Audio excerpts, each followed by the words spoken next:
Well, Monday Night Raw continues to shape up, and it obviously continues to get more and more boring every single week. I don't know how people can sit through these episodes of Raw and swear to me that these are good shows. Like, it seems like Triple H heavily relies on good wrestling to get these shows over. And of course, some people are going to say, well, the people in the audience obviously enjoyed it. Well, they paid all that money to go to the shows. Like, of course they would enjoy it. Like, obviously the crowd reactions are better than they've been in the past. Because usually sometimes it would be so damn quiet in the arena that sometimes you'd feel like you're in the pandemic. But, again, I just do not think these shows are as good as, people try to make them out to be. CM Punk kicked off the show just by wanting answers from Paul Heyman, but of course that didn't end up happening, and Paul Heyman tried to do his whole ladies and gentlemen thing, but CM Punk was having none of it. This was probably the first Raw I've actually heard the crowd actually boo Seth Rollins and Braun Breaker, because over the last few Raws I've noticed that they've been cheered quite heavily, but this was the one time they actually did get booed, so... Well, yes, of course the fans were still singing his song, but, he was still being booed partially whenever he was talking. So Seth instructs Braun Breaker to go after CM Punk, and then eventually Sami Zayn and Jey Uso step up and get involved as well. And yeah, Jey was quite all over the show tonight. So after that, we had Penta take on Chad Gable, and yes, the matchup was great, but again, I can't think but to feel like, while Penta has great music, obviously Def Rebel delivering pretty well on that front, but I don't know, man. I just think Penta losing to Dominic Mysterio has really hurt his momentum. While he does at least get still good reactions at least. But again, Triple H seems to heavily rely on, hey, you want to know how we make a show good? Give us good wrestling. That's all you need. Good wrestling is all you need to deliver a good show. No. To deliver a good show, not only you do need good wrestling, but you also need good storylines and intriguing storylines. You can't just rely on just pure wrestling alone to get these shows over. At least in my opinion, you can't just rely on pure wrestling with no stories. Because then otherwise, WWE will just be like AEW. Nothing but pure wrestling and no storylines. I don't think people want WWE to be like AEW. Just nothing but wrestling matches and no storylines. Even though AEW does have storylines and all that. But, again, that's just what WWE seems to trying to be. At least to how I see it. I think they're just trying to be a little bit too much like AEW, heavily relying on pure wrestling alone, instead of just pure storytelling. Remember, WWE is the sports entertainment. WWE isn't pro wrestling. WWE's never been about pro wrestling. It's never been about pro wrestling. They've always been about stories and entertainment. And yes, matches can be entertaining, but still, they're more on the entertainment side of things. And besides, Triple H has killed the illusion of WWE by what he said on the first Netflix episode, by saying there's no good guys and bad guys. It's all fake, and everyone is playing a character. So Penta wins with a super Mexican destroyer off the top rope. That was pretty impressive. And, yeah, that's pretty much that. Finn and Dom continue to have issues backstage. You know, I just wish they'd just hurry up and just have Finn or Dom turn on each other already, because man, oh man, the more and more they take on trying to... The more and more they stall, the more and more I care less. And also, for some weird reason, Finn Balor's been talking to Roxanne Perez backstage, and listen to me. Do not put Roxanne Perez in Judgment Day. She does not fit Judgment Day in the slightest, okay? She does not fit in the Judgment Day in the slightest. So I don't understand why Finn Balor is... It feels like he's trying to replace Liv Morgan. I guess you could say. He's trying to replace Liv Morgan. And be all like, oh, I'll get a new girl to join the Judgment Day behind Dominic's back or whatever. But look, I just want the Judgment Day to be dead and buried and put behind us. Like, move on from it, please.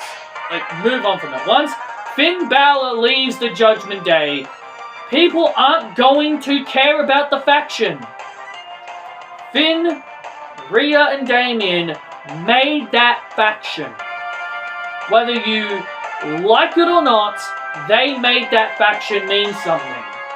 When Finn Balor leaves, the Judgment Day needs to be completely abolished. Just like how when they tried to keep Damage Control a thing when Bayley left. Like, there's no point keeping it around when the people that made it good are no longer there.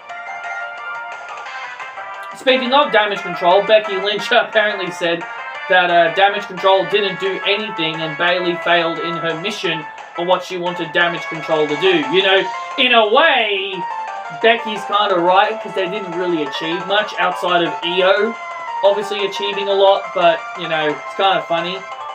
And that's mainly because of the booking of how Damage Control was handled.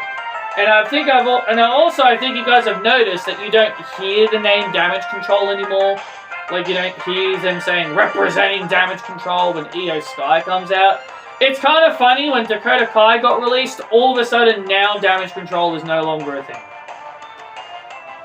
Seth Rollins sends Braun Breaker on an assignment.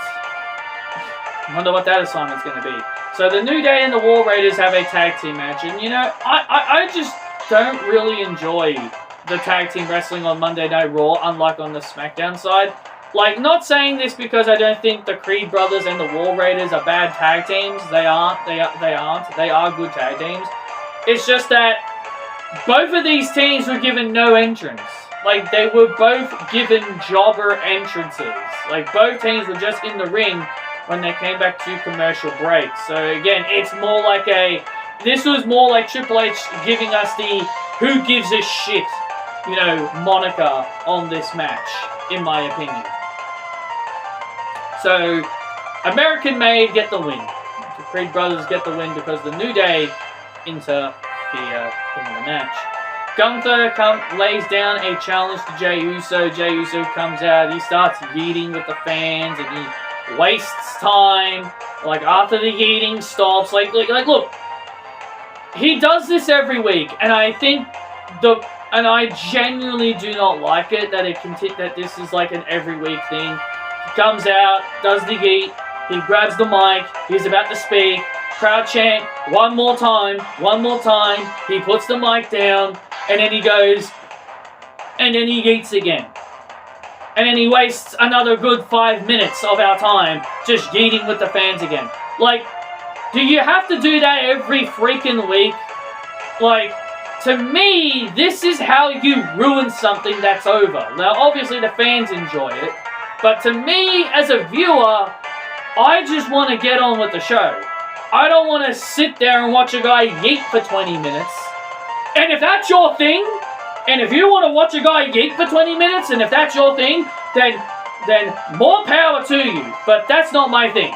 I don't want to watch a guy yeet for too long. Just let him yeet when he comes out, and let the guy talk, please. But Gunther comes out, he interrupts Jay's promo, and he's issuing a challenge. He wants to challenge the winner of the Jey Uso-Logan Paul match at Saturday night's main event. Well, so much for rebuilding Gunther So much for rebuilding Gunther, right? So much for rebuilding Gunther up as a monster heel. So basically, they're just giving away that Jey Uso is going to beat Logan Paul, and then Jey Uso is going to go on and beat Gunther. Unless they want to give the title back to Gunther, which I highly doubt they're going to do. So, yeah, so much for that, I suppose. So yeah, so much for that, I suppose.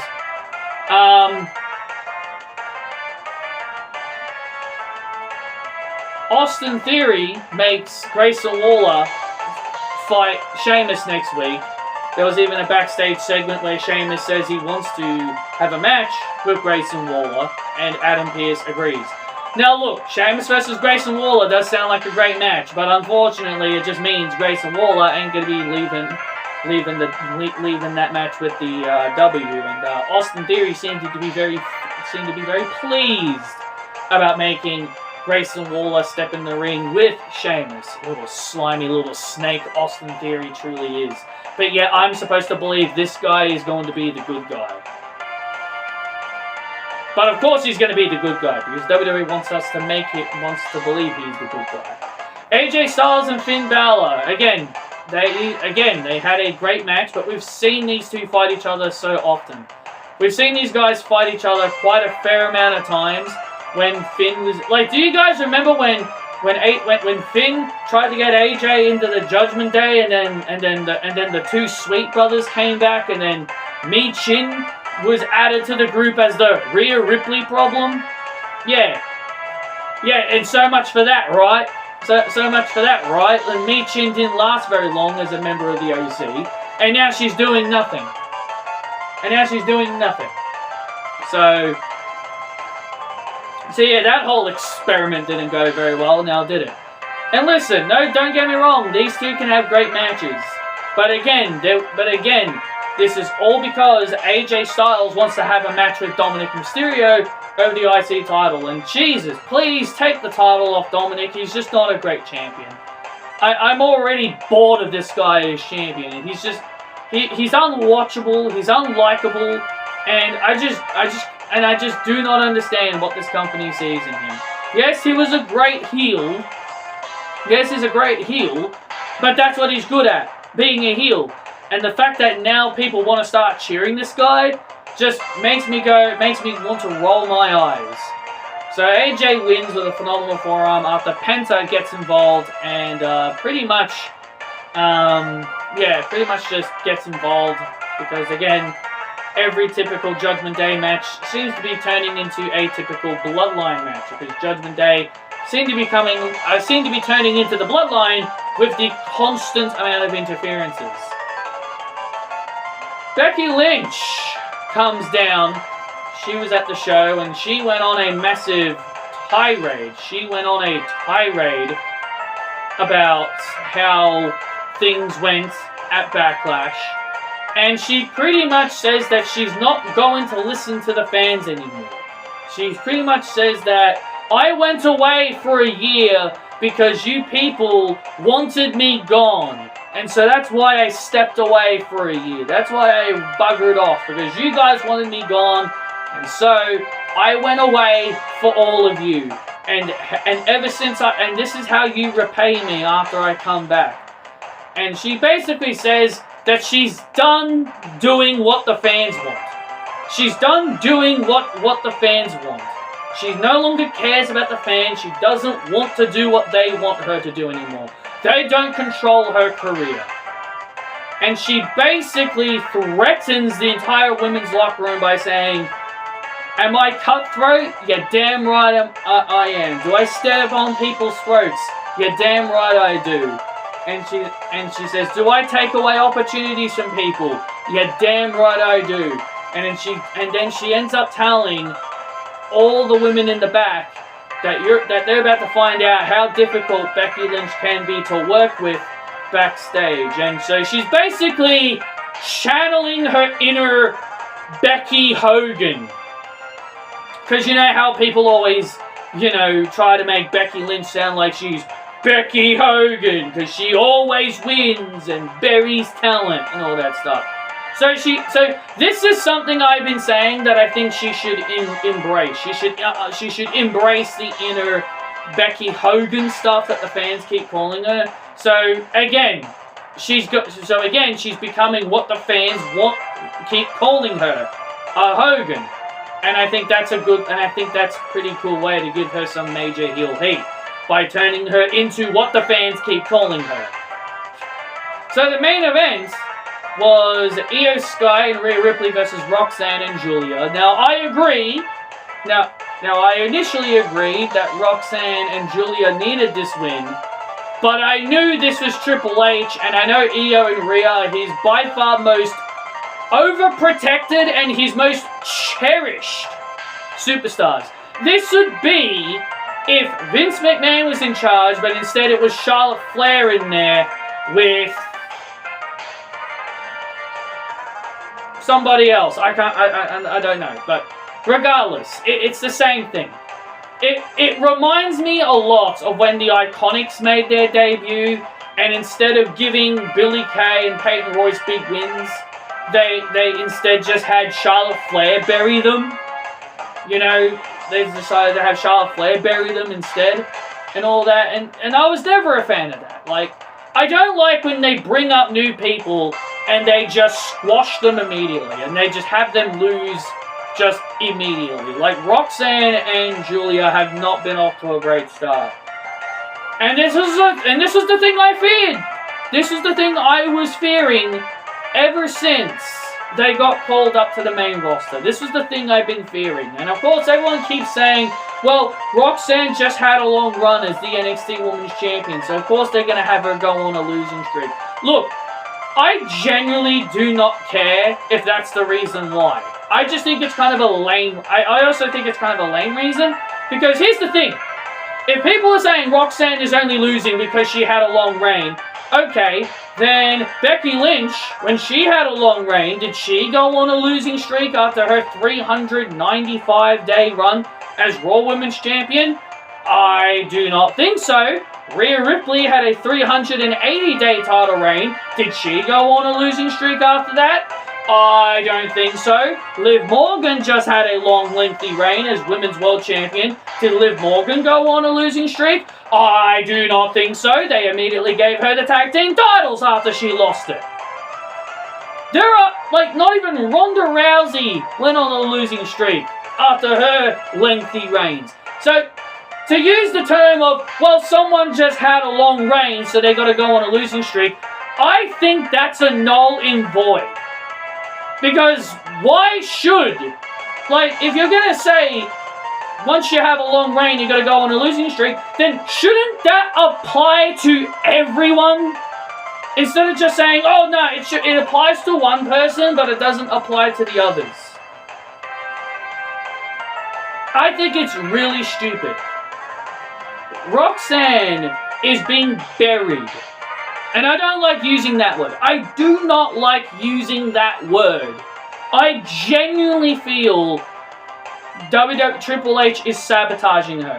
Like, she is, like, I understand she's 23 years old, but you can't use that excuse. They just released Cora Jade a week ago, who was at the age of 24.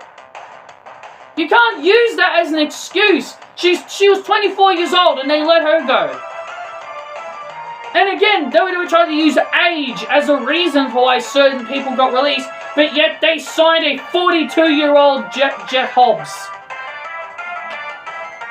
Or Cobbs, whatever his name is. But again, it's ridiculous. It shouldn't matter how old Roxanne is. You should be putting the rocket strap on this girl. You should be giving her victory after victory after victory after victory. Building her up as a credible threat for Io's title. But instead, you're having her job every single week. You can't even give her a clean win over Rhea. And I love me some Rhea, and I am perfectly fine with her losing every now and then. This is what I've been telling people. Triple H loves Rhea and he loves Io. They are his two golden girls and he is going to protect them to the moon.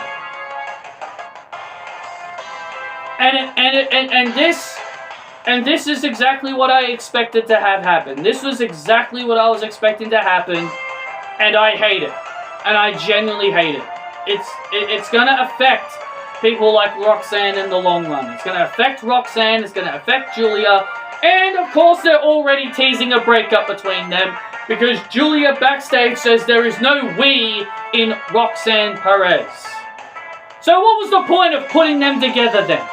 What was the point of putting them together if you're just gonna break them up?